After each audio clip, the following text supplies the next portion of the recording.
আচ্ছা বলতেছিলাম যে প্রথম গ্রস তো বুঝছো যে 400 লাগে আর এখানে 500, দেন শিডিউল রিসিভ আমার নাই, অ্যাভেলেবল আছে কত 100 না, 100 গুলো আছে। তাহলে সাবস্ক্রাইব করলে কি পাওয়া যাবে, নেট ইনকাম হচ্ছে 300 আর এখানে 500। এখন তাহলে আমার প্ল্যান অর্ডার রিসিভ কত, মানে আমি কত অর্ডার করব, 300 আর 500 না? জি স্যার। প্ল্যান অর্ডার রিসিভ মানে হচ্ছে আমাকে এখন কতটুকু রিসিভ করার জন্য প্ল্যান করতে হবে সেটা। তাহলে কি 300 500 না? আর এটা হচ্ছে রিলিজ, মানে অর্ডার আমি যখন ছাড়বো তখন আমি কবে ছাড়বো।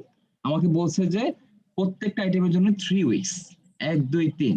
তাহলে কি এটা স্যার রিলিজ করতে কি স্যার আমরা নরমাল যে অর্ডার করা বুঝাই ওইটা বুঝানো হয়েছে যে এতদিন আগে অর্ডার করলাম? হ্যাঁ হ্যাঁ হ্যাঁ, নরমাল তুমি যে বাটন অর্ডার করলে না, বাটন রিটার্ন বলছে কয়দিন, 10 দিন, 10 দিন একদিন অর্ডার করবে না, এইটাই জি হচ্ছে স্যার মানে করেছি। রিলিজ মানে কি এই অর্ডার। আচ্ছা তবে ভালোভাবে শোনো, প্ল্যান অর্ডার রিসিভ বলতে বোঝাচ্ছি যতটুকু আমাকে রিসিভ করতে হবে এটা আমি অর্ডার প্ল্যান করলাম, কতটুকু কোয়ান্টিটি আমি ডিটারমাইন করলাম। আর রিলিজ মানে হচ্ছে আমি এই যে অর্ডার ডিটারমাইন করা অর্ডারটা আমি কবে রিলিজ করতেছি। ওকে, তাহলে আমি এখানে 300 আগে করবো না, 3 উইকস আগে, মানে 1 নম্বরে কি করবো না। জি স্যার। আর এটা কবে, এটা তুমি আগে আসবে না। জি স্যার। তোমাদেরকে এটা এত প্রেশার দিচ্ছে কেন আমি তো বুঝতে পারতেছি না।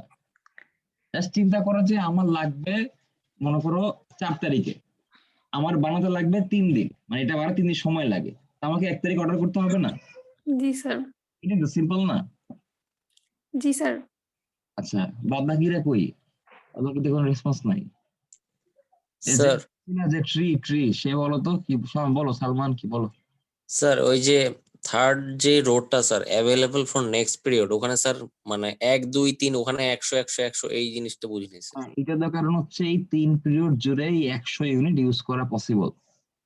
ও আচ্ছা প্রথমে আচ্ছা। এটা হচ্ছে আমার অ্যাকচুয়াল ডাটা, এই যে 100 লেখা এইটা, বুঝছে যে এই 100 ইউনিট 3 পিরিয়ড ধরে চলবে, তারপরে আর চলবে না, তখন এটা অর্ডার করতে হবে। ও জি স্যার বুঝছি। ওকে, জি স্যার। নেট রিকোয়ারমেন্ট বুঝছি। আর প্ল্যান রিসিভ মানে কি বলছে, যতটুকু আমি রিসিভ কথা প্ল্যান করা, কত কোয়ান্টিটি ঠিক করা, দেন সেই কোয়ান্টিটিটাকে কবে রিলিজ করবো সেটাকে বলে দিছে কি যে প্রতিটা আইটেমের জন্য লিড টাইম কি 3 উইকস। তা 300 আইটেমের জন্য 3 আগাইতে হবে না। এই যে 3 ঘর আগায় আমি এখানে অর্ডার রিলিজ করলাম, আবার এখানে রিলিজ করলাম। ওকে, বুঝতে পারছি এবার? জি স্যার আগেরটার সাথে মিল আছে। হ্যাঁ এই তো আগের সাথে মিলে, আগেরটাতে কারণ ছোট, আগেরটা অনেক বড় ছিল।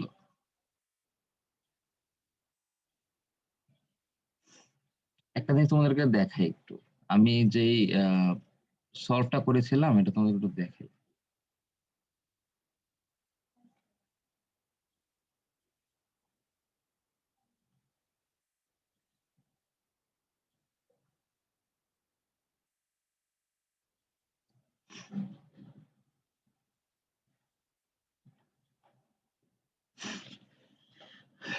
দেখতে পাচ্ছ একটা এক্সেল ফাইল, হ্যালো, জি স্যার। এটাই হচ্ছে তোমাদের অ্যাসাইনমেন্টটা সলভ। এই দেখো এই যে 1 তারিখ থেকে 30 তারিখ পর্যন্ত শিডিউল, 30 শিপমেন্ট ছিল না,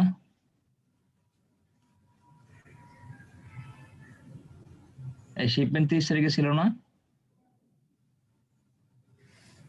জি স্যার।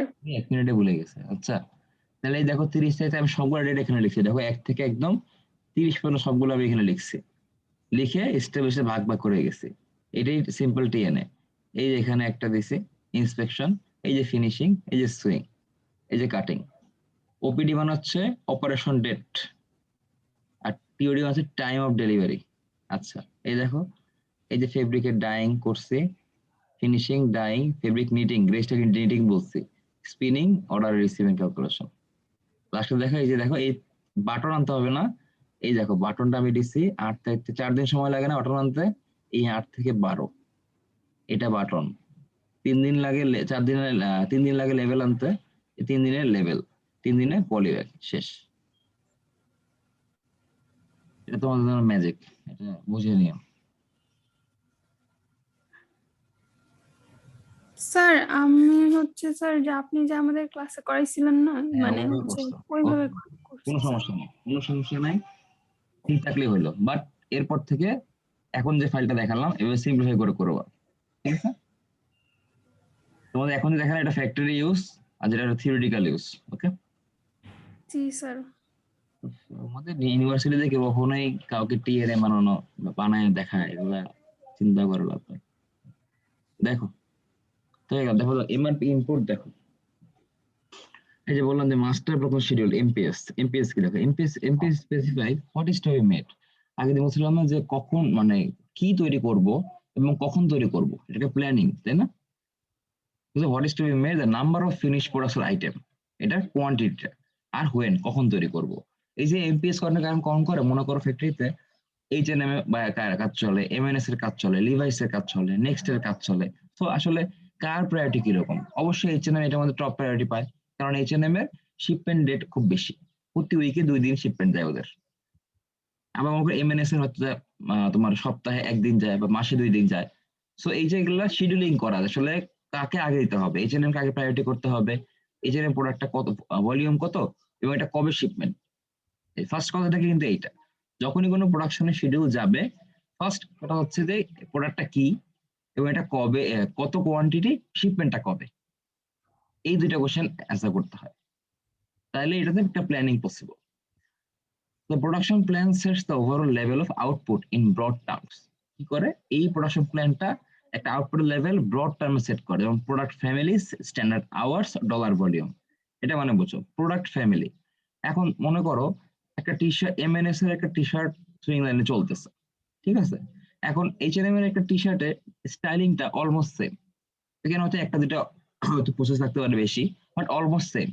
তাহলে অবশ্যই এমপিএসটা এমনভাবে প্রোগ্রাম সেট করবে যে যাতে ওই এমএনএস, যদি এমন হয় যে এমএনএস এর শিপমেন্টের পরে এইচএনএম এর শিপমেন্ট পসিবল, তাহলে যাতে ওই এমএনএস যে লাইনে চলতেছে সেই একই লাইনে এইচএনএম টা পরে শিডিউল করা যায়।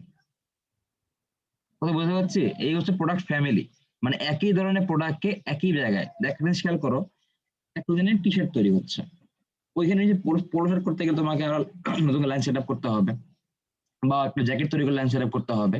সো সেট আপ করা লাইনে যদি 2 বায়ারের কাজ পসিবল একটা পর একটা, তাহলে এই প্রোডাক্ট ফ্যামিলি অনুসারে এটাকে শিডিউল করা।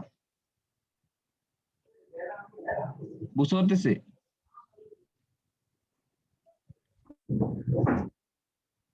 হ্যালো,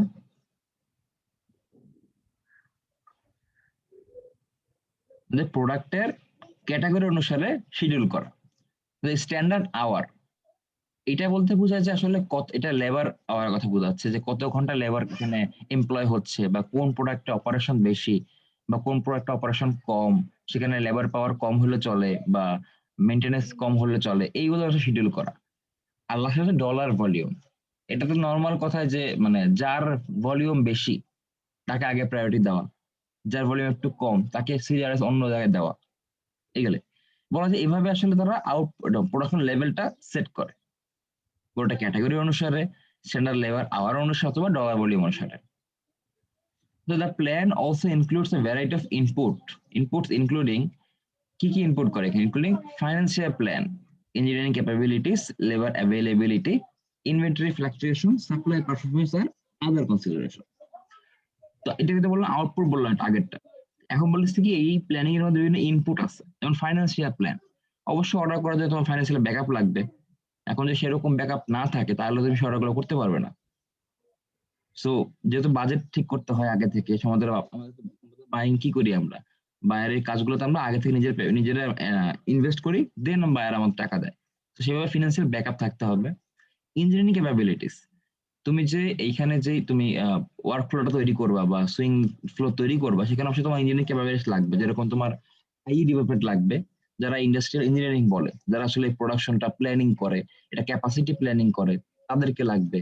তোমার মেকানিক্যাল ইঞ্জিনিয়ারিং সাপোর্ট লাগবে, ইলেকট্রিক্যাল সাপোর্ট লাগবে, এসব কটা। দেন লেবার অ্যাভেলেবিলিটি, তুমি হিউজ পরিমাণে অর্ডার নিয়ে রাখলা বাইরের কাছ থেকে, বাট তোমার সেরকম লেবার অ্যাভেলেবেল নাই, তাতে কি হবে, তুমি তোমার শিপমেন্ট ডেট মিট করতে পারবে না। আলটিমেটলি একটা রাস্তা পরে কি করা হয়, সাব কন্ট্রাক্টিং করা হয়। যখন দেখে যে অর্ডার ভলিউম খুব বেড়ে গেছে বা এটা সামাল দেওয়া হচ্ছে না ডেট মিট করতে গিয়ে, তখন কি করে অন্য কোনো ফ্যাক্টরিকে কিছু কাজ দিয়ে দেয়, যাতে তারা কাজটা করে দিলে এখান থেকে 2 ফ্যাক্টরি মিলে তখন শিপমেন্ট ব্যাকআপ করা পসিবল হয়। বাট সেই ক্ষেত্রে আসলে ভালো বায়ার কখনো সেটা অ্যাকসেপ্ট করে না। মানে এটা কিন্তু ইলিগাল। মানে যে বায়ার যেখানে অর্ডার প্লেস করে তার সাথে অন্য কোনো ফ্যাক্টরিতে ইন্টারনালি কাজ দিয়ে দেওয়া, এটা ইলিগাল অ্যাক্টিভিটিস। এটা আসলে জানতে পারলে বায়ার সেখানে ভালো ক্লেম করতে পারে বা গুডস নাও নিতে পারে, এটা তো রাইটস আছে। বাট নর্মালি কিছু বায়ার আছে যারা অ্যালাউ করে, তাদেরকে জানায় কি করা হয়, সাব কন্ট্রাক্টিং দেওয়া হয়। সো লেবার অ্যাভেলেবল না থাকলে আসলে এই এমপিএস কাজ করবে না, এই প্ল্যানিং শিডিউল ঠিকমতো হবে না। দেন কি ইনভেন্টরি ফ্লাকচুয়েশনস। ইনভেন্টরি ফ্লাকচুয়েশন বলতে বোঝায় যেই প্রোডাক্টটা যেরকম থাকার কথা মানে প্রোডাক্ট সেভাবে নাই। এটা অ্যাকচুয়ালি অন্যরকম একটা কথা হয়ে যায়। দেখো যেমন তুমি অর্ডার করবা, তখন তুমি অবশ্যই অর্ডার মতো তুমি কি বলে এটাকে, ম্যাটেরিয়াল তুমি অর্ডার করবা বা ম্যাটেরিয়াল বুকিং করবা।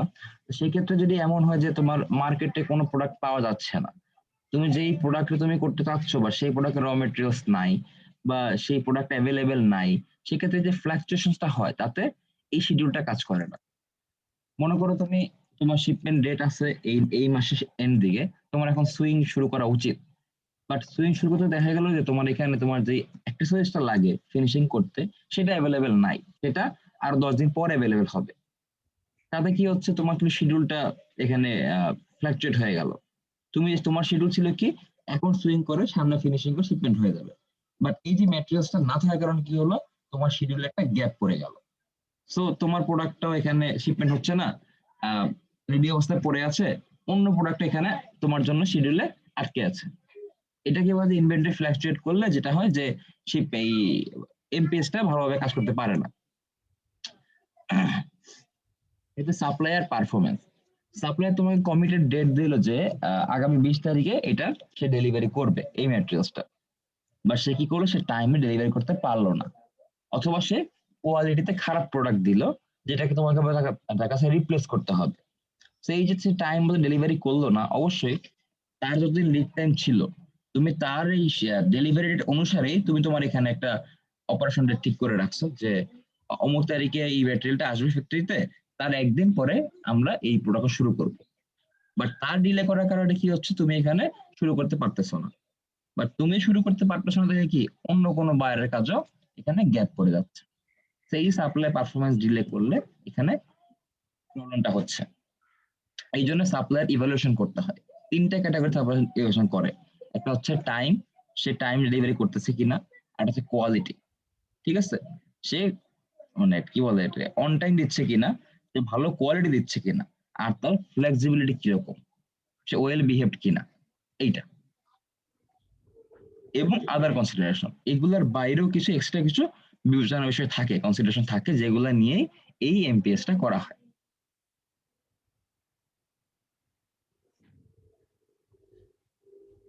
আর কোনো কোশ্চেন আছে এমপিএস এর এই ইনপুট গুলা নিয়ে?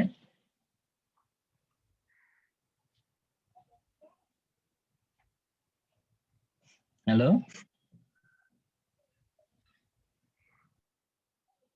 কারো কোনো কোশ্চেন নাই?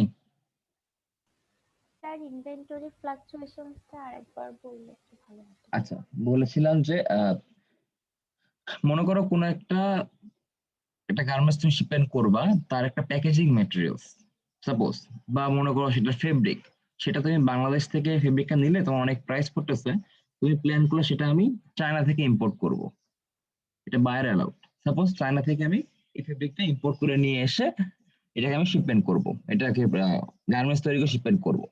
এখন অবশ্যই চায়নার ওই ফ্যাক্টরিকে একটা লিড টাইম দেওয়া লাগবে, রাইট, ফেব্রিকটা বানানোর জন্য, রাইট। জি স্যার। তো এই যে তাকে লিড টাইম দিলাম, তো এই যে একটা এখানে ম্যাটার দেখো, এখানে আমরা একটা ইম্পোর্টেশন ম্যাটার আছে। এখন তার ফেব্রিক তৈরি করতে লাগবে মনে করো 10 দিন বা 15 দিন, সে 15 দিন পর ফেব্রিক চায়না থেকে সে পাঠাবে। চায়না থেকে আমি কি করবো, এটাকে আমি ভেসেলে আনবো, মানে অন সি এয়ারে আনলে তো আমার কস্টিং বেশি পড়বে, আমি এটাকে শিপে আনবো। সো ওই যে শিপে যে ট্রানজিশন টাইম, এটাকে আমার অ্যাড করতে হবে না লিড টাইমে? জি স্যার। আচ্ছা, একটু জটিল করতেছি উদাহরণটা, তারপরে এটা কাজে লাগবে, শোনো। তো মনে করো আমার কাছে ভেসেল সময় লাগবে আসতে মিনিমাম 15 দিন, এটা আমার একটা অ্যাভারেজ ধরে নেওয়া, মানে আইডিয়াল ধরে নেওয়া যে 15 দিন টাইম দরকার। শিপটা আমার পোর্টে মানে বাংলাদেশের পোর্টে আসতে। এখন দেখা গেল এই যে আগে তার রেট টাইম ছিল 15 দিন ফেব্রিক বানাতে, এবং আমার ট্রানজিশনে লাগলো 15 দিন, হলো কত 1 মাস।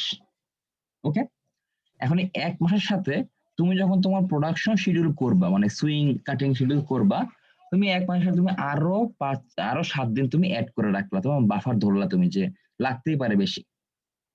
ওকে, তো গেল কত 37 দিন, রাইট? জি স্যার। তার আগে একটু বলে রাখি, এই যে ফেব্রিকটা এটা কি একটা ইনভেন্টরি আইটেম না? জি স্যার। অবশ্যই এটা একটা স্টোর করার আইটেম। আচ্ছা, এই যে দেখো, এই যে তোমার 37 যে তোমার হাতে ধরা ছিল, এখন মনে করো সাপোজ তোমার শীতে সাগরে কোনো ঝামেলা হওয়াতে তোমার ডিলে হলো, মানে সাগরে উত্তাল তুফান হচ্ছে, তোমার টাইম ডিলে হচ্ছে, মনে করো তোমার 3 দিন টাইম চলে গেল এখান থেকে জাহাজটা আসতে, থাকলো করো হাতে হাতে 4 দিন না আর এক্সট্রা। জি স্যার। এখন মনে করো তোমরা কোনো শুনছো যে আমাদের চিটাগাং পোর্টে আমাদের পোর্টে খুব কনজেশন হয়, মানে খুব জায়গা হয় না শিপের, এরকম মানে পোর্ট ক্যাপাসিটি কম শিপের তুলনায়, তখন ওগুলো শুনছো? জি স্যার, শুনছি। জি স্যার, শুনছি স্যার। আচ্ছা, তাহলে মনে করো এখন আমার জাহাজ ঠিকই বাংলাদেশে আসছে, বা সেটা আমার জেটিতে ভিড়তে পারতেছে না কারণ কন্ডিশনের কারণে, কারণ এক একটা জাহাজ যখন আসছে এটা আনলোডিং করতে লাগে অনেক দিন। সো তোমার জাহাজটা এখন তুমি ট্র্যাক করতেছো, তুমি ফোনে ট্র্যাক করতেছো আর হচ্ছে না, বা যে করতেছো হচ্ছে না, এখানে তো মনে করো এখানে মনে করো 7 দিন চলে গেল তোমার এই জাহাজটা পোর্টে আসতে আসতে, তারপর 2 দিনে তুমি জাহাজটা নিতে থেকে গুডস পেয়ে তোমার ফ্যাক্টরিতে আসবে। তাহলে এই যে এখন তোমার যে 7 দিন বাফার ছিল ওটা কি আর আছে? না স্যার। তাহলে কি হলো, তোমার প্রোডাকশন ডিলে হয়ে গেল না এখান থেকে। জি স্যার। এখন তোমার জন্য তো একটা শিডিউল করা ছিল আগে যে তুমি 10 তারিখে তুমি প্রোডাকশন শুরু করবা, আর তুমি তো এখন 20 তারিখে পারতেছো না। তার মানে কি হলো, শিডিউলটা ফ্লাকচুয়েট হয়ে গেল না, জি স্যার। ইনভেন্টরির কারণে শিডিউলটা সরে গেল। সাথে কি তুমি যে 15-10 দিন পিছিয়ে গেলা, এখন 10 দিনে তো অন্য কোনো বাইরের কাজ আনতে হবে, তুমি কি ফ্লো ফাঁকা রাখবা, মেশিন বসায় রাখবা? না। তখন কি হবে, অন্য কোনো বায়ারের যার যে অ্যাভেলেবল ম্যাটেরিয়াল তাকে আগায় আনতে হবে। এই যে তাকে আগায় নিয়ে আসলাম, পরে তোমার আবার শিপমেন্ট করতে হবে না, তোমাকে আবার টাইম দিতে হবে না আমার। এই যে এগুলোর কারণে কি হচ্ছে, এই যে সিম্পল একটা কারণে কি হলো, গোটা এমপিএসটা এলোমেলো হয়ে গেল। জি স্যার, ঠিক আছে। বুঝতে পারছি? জি স্যার। তোমাদের আমি এক্সাম্পলটা এই কারণেই দিলাম, এই প্রবলেমটা তোমরা অ্যাভেইলেবল ফেস করবা, অ্যাভেইলেবল যখন আমরা কি করব, মানে হ্যাঁ, প্রবলেমটা সলভ করার জন্য কি করা উচিত? এটা তোমার হাতে সলভ করা কিছুই নাই, কারণ সেটা পোর্টের প্রবলেম, সিতে প্রবলেম। তুমি কি এখন গভর্নমেন্ট, তুমি কি পোর্ট ঠিক করে ফেলবে? মানে বায়ার ওই সময় কিভাবে হ্যান্ডেল করতে হয়? বায়ার কিভাবে হ্যান্ডেল করতে হয়, এটা ভালো একটা question করছো। কখনোই আজকে বলে দেই, যদি মার্চেন্ডাইজার হয়ে থাকো কখনোই অ্যাকচুয়াল শিপমেন্ট ডেট শিডিউল দিবা না। অ্যাকচুয়াল শিপমেন্ট ডেট মার্চেন্ট ছাড়া কেউ জানবে না, তার থেকে 1 উইক আগায় দিয়ে মানে পিছায় ব্যাকওয়ার্ডে শিপমেন্ট ডেট দিবা, তাহলে সবাই টাইট থাকবে। বুঝতে পারছি কথা? জি স্যার, যদি স্যার আগে আগে হয় তখন তো আবার স্যার ইনভেন্টরি কস্ট বেড়ে যাবে স্যার, যদি আগে আগে হয়ে থাকে। হবে না, হবে না, কখনোই হবে না। 7 দিন যদি তুমি আগায় দাও, 3 দিন আগে হবে, 3 দিন ওয়্যার হাউসে গুডস পড়ে থাকলে ডাজন্ট ম্যাটার, রেডি গুডস সেটা। বুঝতে পেরেছি স্যার। আর যদি এই ভুল করো যে অ্যাকচুয়াল ডেট দাও, তাহলে 7 দিন পিছিয়ে যাবা, সব শিপমেন্ট ডিলে হবে। আমরা বাঙালি মানুষ, আমাদের ক্যারেক্টার খুব ভালো, তো কথা রাখি নাকি ওই আমরা। আচ্ছা, এখন এমপিএস ক্লিয়ার, আমি এখন পরেরটা পড়াবো। এত আসলে এত ইন্টারনাল কথা বলা ঠিক না। দেখো দেখো বিল অফ ম্যাটেরিয়াল কি পড়েছিলাম, যে বিল অফ ম্যাটেরিয়াল মানে কি, কি কি ম্যাটেরিয়াল মানে পার্টস, মানে আমার এই গার্মেন্টস তৈরি করতে গিয়ে তোমরা কালকে যেটা করলাম, কদিন আগে, এই যে গার্মেন্টস তৈরি করতে গিয়ে আমার ফেব্রিক লাগবে, আমার বাটন লাগবে, লেবেল লাগবে, আমার কি পলি ব্যাগ লাগবে, আরো ম্যাটেরিয়াল ছিল, এখানে কার্টন ছিল, হ্যাঙ্গার হুক ছিল, বহুত ম্যাটেরিয়াল আছে ফিনিশিং আইটেমে, এগুলো দিলাম না আমি। তো এই যে মানে কি কি ম্যাটেরিয়াল লাগবে, এটা টাইপটা কি, মানে এটা কোয়ালিটি কি, কেমন প্রোডাক্ট, কত পিস কোয়ান্টিটি লাগবে, প্রাইস কত হবে, ইউনিট প্রাইস কত হবে, এই সব কিছু ডিটেলস হচ্ছে একটা বিল অফ ম্যাটেরিয়াল বা বম শিট বলে।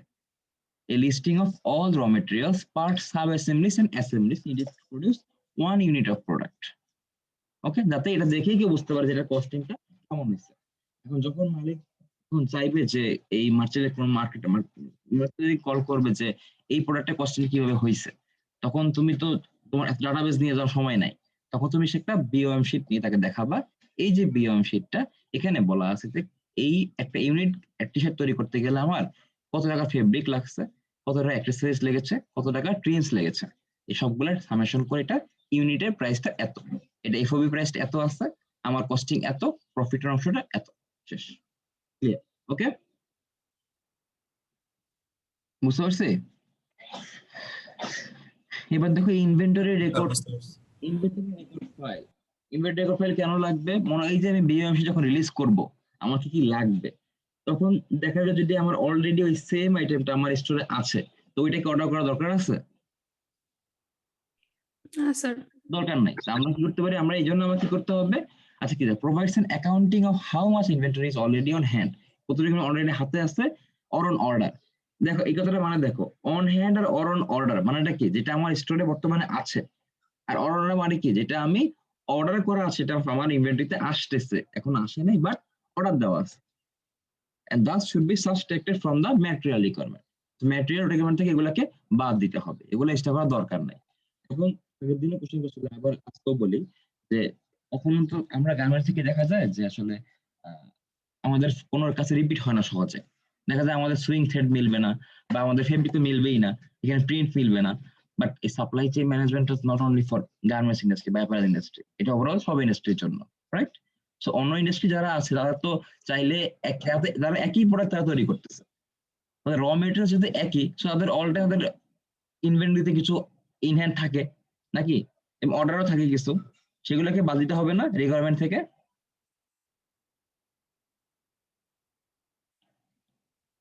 বুঝতে পেরেছি, সেগুলোকে বাদ দিতে হবে না?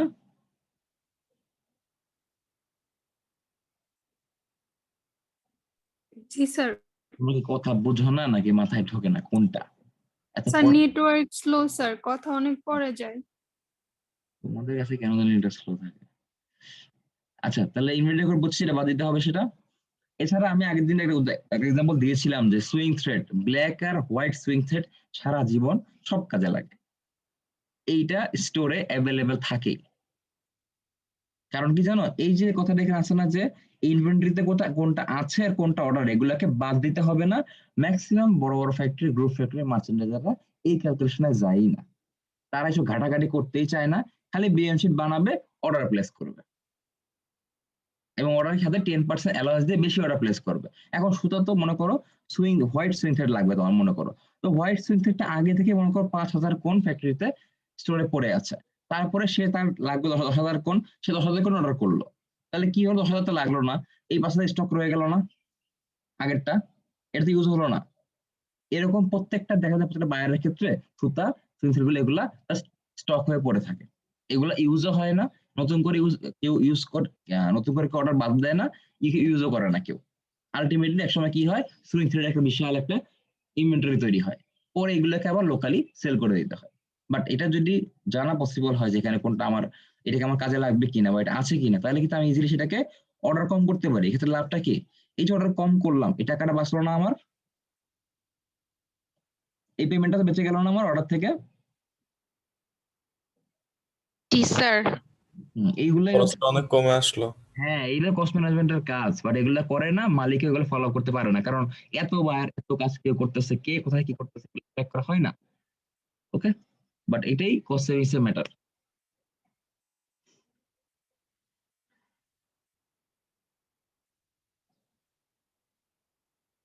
দেখো এমআরপি প্রসেসিং, এই যে ওই কথাটা এখানে লিখতেছে যে যখন আমরা বিওএম এমপিএস ইনভেন্টরি প্রোফাইল বের করব, তখন কি হবে, নেট রিকোয়ারমেন্টটা হবে কি আমার প্রজেক্টেড গ্রস রিকোয়ারমেন্ট, যেটা আমার লাগবে, সেটা থেকে বাদ যাবে কোনটা, ইনভেন্টরি অন হ্যান্ড যেটা আছে, প্লাস কি শিডিউল রিসিভ, যেটা আমি রিসিভ করব, শিডিউলে আছে মানে অর্ডার করা আছে, যেটা আমি সামনে রিসিভ করব সেটা, এই দুইটাকে বাদ দিয়ে যাবে কার থেকে, গ্রস রিকোয়ারমেন্ট থেকে, তখন যেটা সেটাকে আমার অর্ডার করতে হবে। ওকে, আরেকটা দেখো, তোমরা এই কখনো টার্ম শুনছিলা সেফটি স্টক?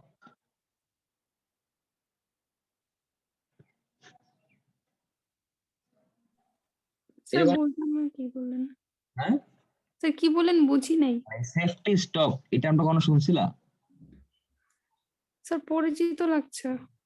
তোমাদের এই সেমিস্টারে এটা এটা কোয়ালিটি ম্যানেজমেন্ট পড়তেছো না এই সেমিস্টারে?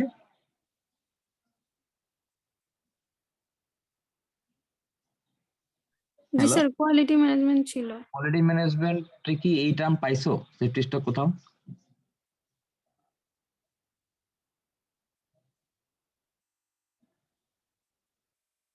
আচ্ছা দেখো, সেফটি স্টক মানে বোঝাচ্ছে যে কিছু কিছু ম্যাটেরিয়ালের কিছু পরিমাণে স্টক, এইটা কখনো ইনভেন্টরি থেকে আউট করা হয় না। মানে যখন আমি ইনভেন্টরি থেকে যখন প্রোডাক্টে ফ্লো করা হয়, যখন প্রোডাকশনে যখন ম্যাটেরিয়াল ফ্লো করা হয়, তখন এই অ্যামাউন্টটা কখনোই ছাড়া হয় না, এইটা অল টাইম স্টকেই থেকে যায় সেফটির জন্য, যাতে একদম স্টক আউট হলে যাতে এইটা দিয়ে কাজ করা যায়। বুঝাতে পারলাম? মনে করো সুইং থ্রেডের কথাই বলি, মনে করো হোয়াইট সুইং থ্রেডই মনে করি, এইটার 500 কোণ সুইং থ্রেড। এই 500 কোণ সুইং থ্রেড যখন অর্ডার করে, স্টোর থেকে অর্ডার করা হয়, তখন এটাকে সে প্রথম যখন অর্ডার থাকে ফ্যাক্টরি যখন শুরুতে, তখন একটা সেফটি স্টক আকারে এটা নিয়ে রাখছে। এবং এই 500 কোণ সুইং থ্রেড নর্মালি যখন ফ্যাক্টরিতে কোনো ক্রাইসিস হয়, যে নর্মাল ক্রাইসিস মানে সুতা শেষ হয়ে গেছে, নতুন অর্ডার করতে হবে, বা তার আগে এই সুতা অনেক সময় দেখা যায় কি অনেক ওয়েস্টেজ করে সুইং লাইনে। সো এই ওয়েস্টেজ ঠেকানোর জন্য করে কি, বলে যে সুতা নাই, স্টোরে স্টক আউট হয়ে গেছে, বাট কি ধরে রাখে।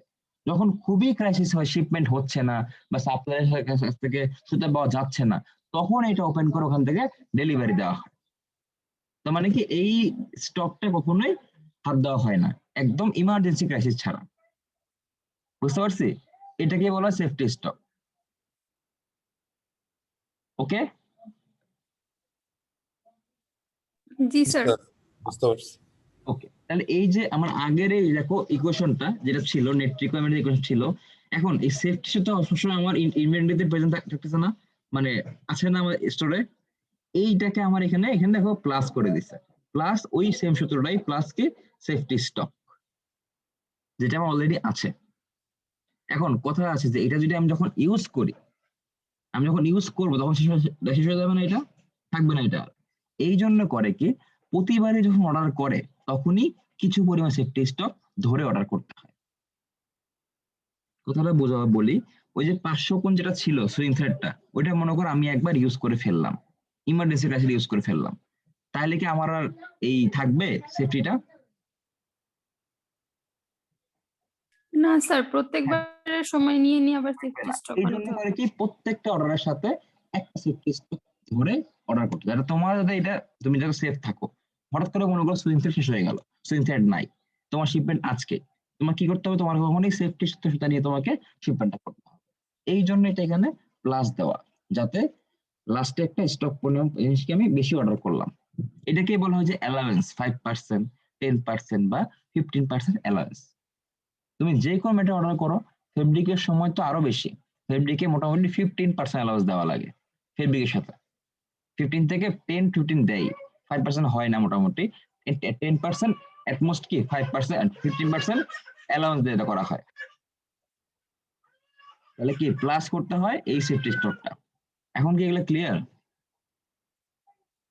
তোমার সামনে একটা অ্যাসাইনমেন্ট দিব আমি, ওখানে দেখবে এরকম বলে দিব যে ফেব্রিকের অর্ডার কোয়ান্টিটি, মনে করো একটা গার্মেন্টস লাগবে তোমার 200 গ্রাম, অর্ডার কোয়ান্টিটি থাকবে 10,000, টোটাল ফেব্রিক কি হবে, 10,000 ইন্টু হবে 200 গ্রাম, রাইট?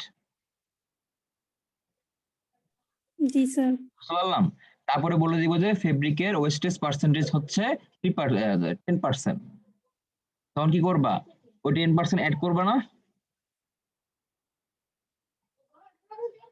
বলতেছি ফেব্রিকের ওয়েস্টেজ পার্সেন্টেজ হচ্ছে 10%, তাই এটা হচ্ছে আমার সেফটি স্টক, অথবা এভাবে বলতে পারি যে সেফটি স্টক অফ ফেব্রিক কি 10%। ঠিক আছে, 10%, তাহলে অবশ্যই তোমাকে গিয়ে টোটাল অর্ডারের সাথে অর্ডারের 10% অ্যাড করতে হবে, রাইট? জি স্যার। বুঝতে পেরেছি? এই জন্যই বলা হয় যে গ্রস রিকোয়ারমেন্ট থেকে আমি ইনভেন্টরি এগুলো বিয়োগ করব, প্লাস কি সেফটি স্টক আমি এখানে অ্যাড করে দিব যাতে আমি সেফ থাকতে পারি। ক্লিয়ার? সামনে আগাই, হ্যাঁ? এই সেফটি স্টক নিয়ে কারো কোনো কোশ্চেন আছে? না স্যার। এই দেখো এমআরপি আউটপুট, আর 5 মিনিট লাগবে, বেশি লাগবে না, এটা বলাবো না। দেখো এমআরপি আউটপুট কি বলছে, প্রাইমারি রিপোর্ট এমআরপি কি দেয়, প্ল্যান্ট অর্ডার শিডিউল। এমআরপি তে কি পাওয়া যায়, আমার অর্ডার শিডিউল পাওয়া যায় না, প্ল্যানিং শিডিউল পাওয়া যায় না, কি বলছে which outlines the quantity and timing of future matrix order, যে কি বলে যে কত কোয়ান্টিটি লাগবে এবং কখন অর্ডার করতে হবে ম্যাটেরিয়াল, এটার শিডিউল। অর্ডার রিলিজ মানে কি বলছে, authorises the orders to be made.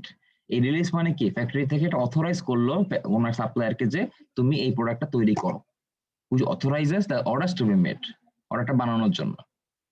দেন কোথায় চেঞ্জ টু প্ল্যান্ড অর্ডার, এই প্ল্যান্ড অর্ডার এখন কোনো চেঞ্জও করা যাবে কিভাবে, which might include cancellations or reduction of quantity or time frame. আমি একটা প্ল্যান অর্ডার শিডিউল করলাম, বাট সেখানে দেখা যাচ্ছে আমার এখন প্রায়োরিটি বেস করতে গিয়ে আমাকে কোনো অর্ডার ক্যান্সেল করতে হচ্ছে বা আমার রিভাইজ করতে হচ্ছে, সেক্ষেত্রে আমি সেটাও করতে পারবো। তো আমি কি ওইটার কোয়ান্টিটি এবং টাইম দুইটাই আমি চেঞ্জ করতে পারবো। তো আমরা কিছু শুনছি না যে আমার করোনার সময় কি হয়েছে, আমাদের বায়াররা কিছু অর্ডার ক্যান্সেল করে দিয়েছিল না, মনে আছে? জি স্যার। তো পরে তারা কিছু অর্ডার তো বায়ার ক্যান্সেল করে দিয়েছে, বাট কিছু অর্ডার তারা কি ডিলে করে নিছে নাকি, যে পরে নিছে, পোস্টপোন করছে।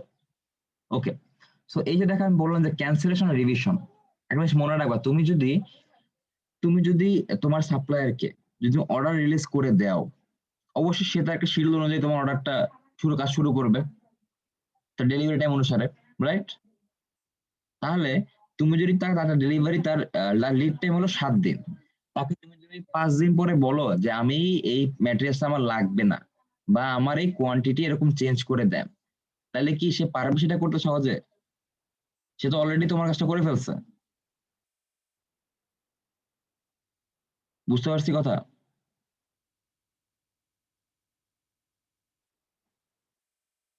হ্যালো?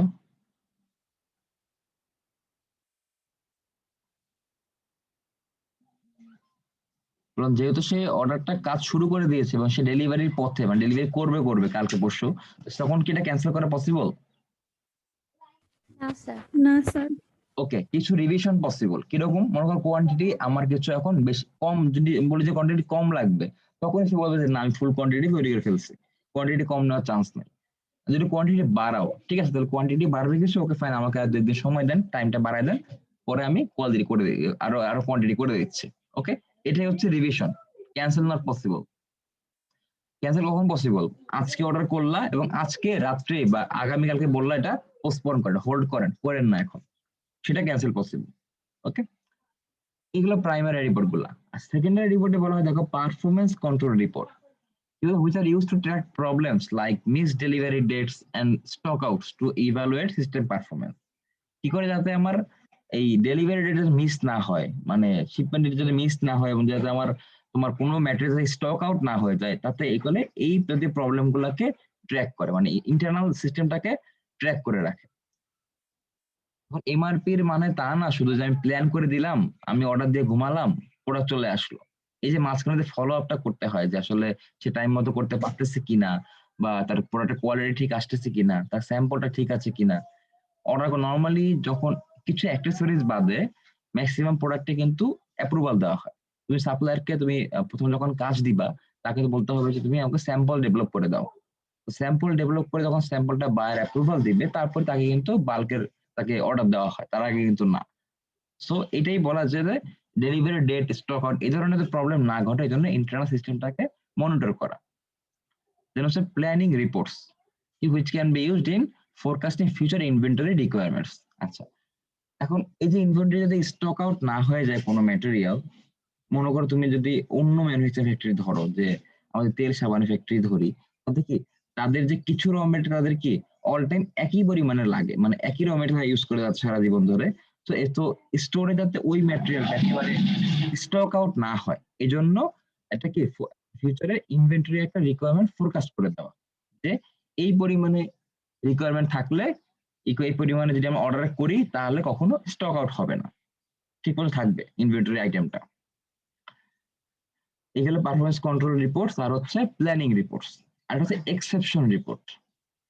তোমাদেরকে যে অ্যাকাউন্টিং এ পোস্টিং সিস্টেমে একটা টার্ম পড়াইছিলাম, ম্যানেজমেন্ট বাই এক্সেপশন, মনে আছে টার্মটার কথা কারো? ম্যানেজমেন্ট বাই এক্সেপশন, ওটা ওখানে বলা ছিল যে ফ্যাক্টরিতে ছোটখাটো ম্যাটার, ছোটখাটো ঝামেলা, সেগুলোকে একদম টপ ম্যানেজমেন্ট নজরে না এনে, যেগুলো একদম সিরিয়াস ইস্যু বা ইমার্জিং ইস্যু, শুধুমাত্র সেইগুলাকে টপ ম্যানেজারের অ্যাটেনশনে আনা, এটা হলো ছিল ম্যানেজমেন্ট বাই এক্সেপশন। এটা এখানে বলা হচ্ছে যে এক্সেপশন রিপোর্ট দেখো, which calls managers attention to major problems like late orders or excessive scrap rate। এবার মেজর প্রবলেম গুলোকে শুধু ম্যানেজারকে বলতে হবে যে কোনটা লেট অর্ডার, যেটা আসলে শিপমেন্ট ডিলে হয়ে যাচ্ছে, অথবা এক্সেসিভ স্ক্র্যাপ। এক্সেসিভ স্ক্র্যাপ মানে কি? ওয়েস্টেজ না, অপচয় না? যদি ম্যাটেরিয়ালস এক্সেসিভ স্ক্র্যাপ হয় সেক্ষেত্রেও কি করতে হবে? এই ম্যানেজারকে কল করতে হবে, যাতে আমার স্টক আউট না হয়ে যায়, এক্সেসিভ ম্যাটেরিয়াল না লাগে, সেটার জন্য। ওয়েস্টেজ বাড়লে তো ম্যাটেরিয়াল বেশি লাগবে, তাই না?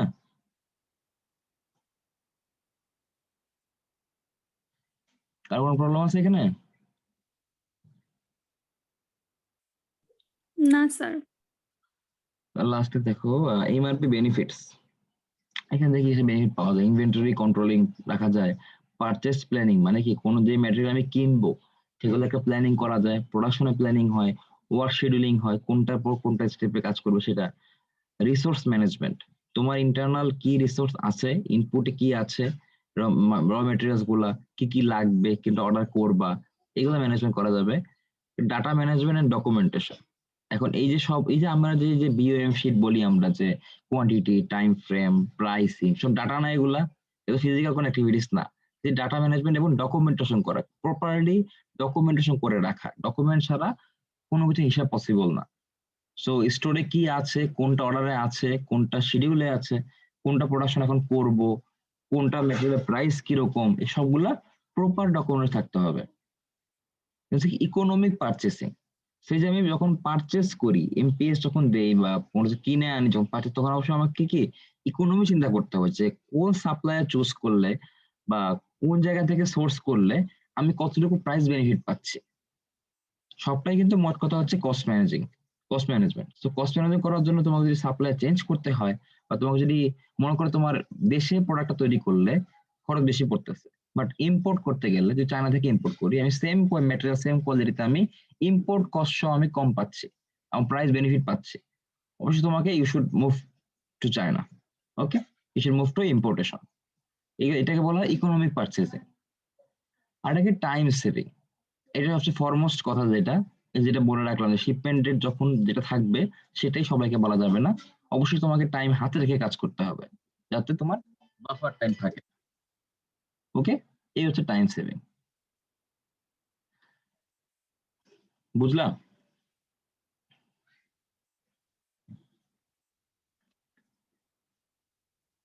জি স্যার।